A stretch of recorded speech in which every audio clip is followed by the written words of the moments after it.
बिस्मिल्लाहिर्रहमानिर्रहीम। अस्सलाम वालेकुम नाज़रीन, मैं तो मेज़बान असगर गुजर, तुसी भी जो गुजर टी वी आरफ वाला हर रोज़ बेहतरीन ते अलग क्वालिटी जानवर लैके दोस्तों की हाज़र होई दा।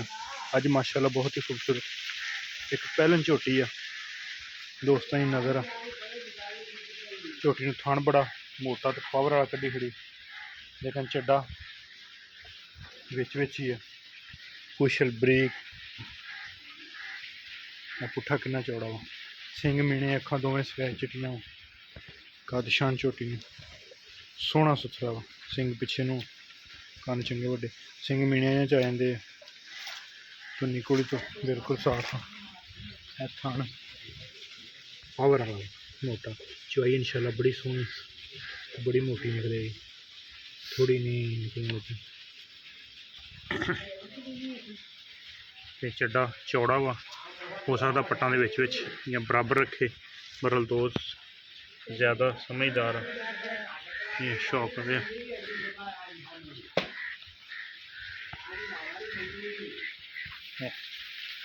चौड़ा वाला बात थोड़ा नहीं है वावा सारा वा, लेकिन है अगे पुट्ठा चमड़ी शमड़ी बरीक, तो रेट भी बिल्कुल अज मकूल तो दोस्तों मुनासिब जहा देन लगा। उरली साइड मोड़े करा करन 2,60,65,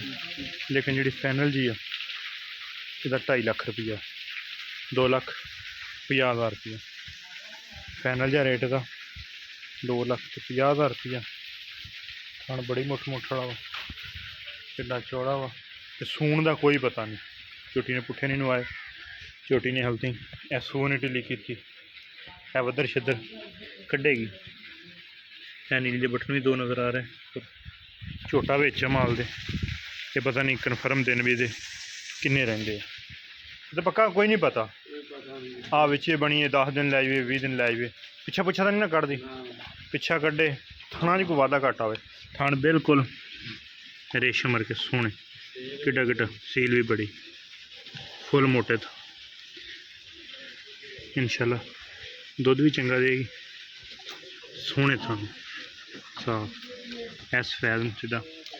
इंशाल्लाह इस तरह ही झोटियां चड्डे सोहने घर ही जानियां। चड्डा सब रेशम वर्गा चड्डा ये मर्जी असल रेट इंशाल्लाह दोस्तों ने देता बिल्कुल ही मकूल ते मुनासिब। थना जी विरलां बड़ियां अगलियां पिछलियां अगलियां फुल रखे पिछे मोड़े 2,50,000 रुपया एक झोटी तो मेहनत किन्नी है, लेकिन दोस्त चेक कर लैन इत्थे आके तसल्ली करन, हर तरह की तसल्ली गारंटी है, बिल्कुल मकूल तो मुनासिब जहा रेट 2,50,000 रुपया। वीडियो पसंद आती यार दोस्तों ने शेयर, चैनल में सबसक्राइब, रेट बिल्कुल मकूल तो फाइनल ही आ, ज़्यादा फर्क वाला रेट नहीं लाया, 2,50,000 रुपया झोटी इंशाल्लाह था सोहना बनाएगी, दुध देगी, चड्डे का पता नहीं कितने कर दी है, ये अल्लाह को पता, 10 दिन लाए 20 दिन ये भी कन्फर्म कोई नहीं, क्यों झोटा बिच इतने खड़ा होया कि झोटा बाहर खड़ा आ बिच ही आ किधरे खड़ा,